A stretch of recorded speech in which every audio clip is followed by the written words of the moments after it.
বাংলাদেশের সংখ্যালঘু পরিস্থিতি নিয়ে অনবরত অপপ্রচার চালিয়ে যাচ্ছে ভারতের হিন্দুত্ববাদী সংগঠনগুলো। অথচ বিজেপির শাসনামলে দেশটিতে সংখ্যালঘু নির্যাতনের ঘটনা ভুরি ভুরি।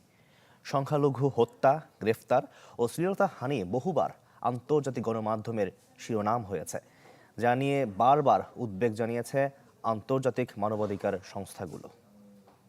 মন্দির ভাঙা হচ্ছে, ভগবানকে শেষ করে দেওয়া হচ্ছে। চরম পরিণতির জন্য ডক্টর ইউনূসের সরকার প্রস্তুত থাকুন। বাংলাদেশকে নিয়ে এমনই অপপ্রচারে মেতেছে ভারতের বিজেপি ও তাদের সহযোগীরা। ইসকন বহিষ্কৃত নেতা চিন্ময় দাসের গ্রেপ্তারকে কেন্দ্র করে বাংলাদেশের সংখ্যালঘু পরিস্থিতি নিয়ে বুলি আওড়াচ্ছেন ভারতের ক্ষমতাসীন দল বিজেপির নেতাকর্মীরা।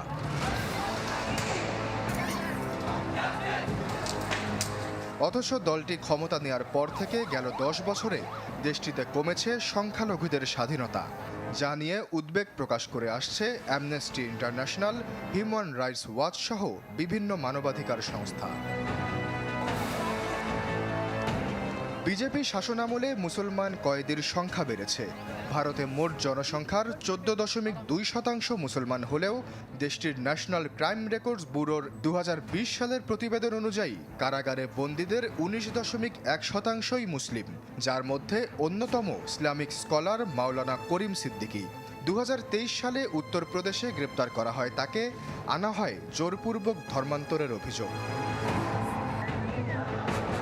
Double million offer, Walton fridge কিনে পেতে পারেন 20 লক্ষ টাকা, রয়েছে কোটি কোটি টাকার নিশ্চিত উপহার। এই তালিকায় রয়েছেন মুফতি কাজী জাহাঙ্গীর আলম কাসমি ও শিক্ষক মোহাম্মদ উমারের নাম, যারা পরিচালনা করতেন মূক ও বধিরদের একটি স্কুল। গেল বছর আইএসের সাথে সম্পৃক্ততার অভিযোগ দিয়ে দিল্লিতে গ্রেপ্তার করা হয় এই দুই নেতাকে। এছাড়া 2016 সালে বিখ্যাত মুসলিম বিদ্বান ডক্টর জাকির নায়েকের বিরুদ্ধে ঘৃণা ছড়ানোর অভিযোগ তুলে তাকে ভারত ছাড়া করা হয়, বন্ধ করে দেয়া হয় তার পরিচালিত পিস টিভি। বারাণসীর জ্ঞানবাপী, উত্তরপ্রদেশের জামে মসজিদ, বর্তমানে আজমির শরীফ সহ বিভিন্ন মসজিদ নিয়ে টানাহেঁচড়া করে বিতর্কের জন্ম দিয়েছে বিজেপি।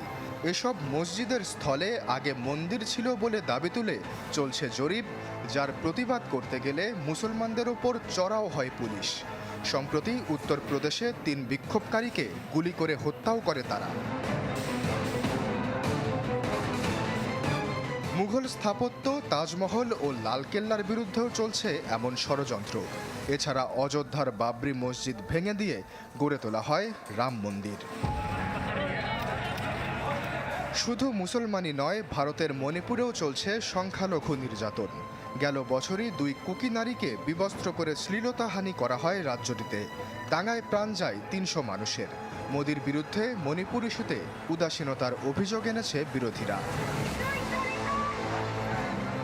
সিএএ এবং এনআরসির মতো আইনের নিন্দা জানানো হয়েছে হিউম্যান রাইটস ওয়াচের প্রতিবেদনে। সমালোচনা করা হয়েছে বুলডোজার দিয়ে মুসলিম স্থাপত্য গুঁড়িয়ে দেওয়ারও।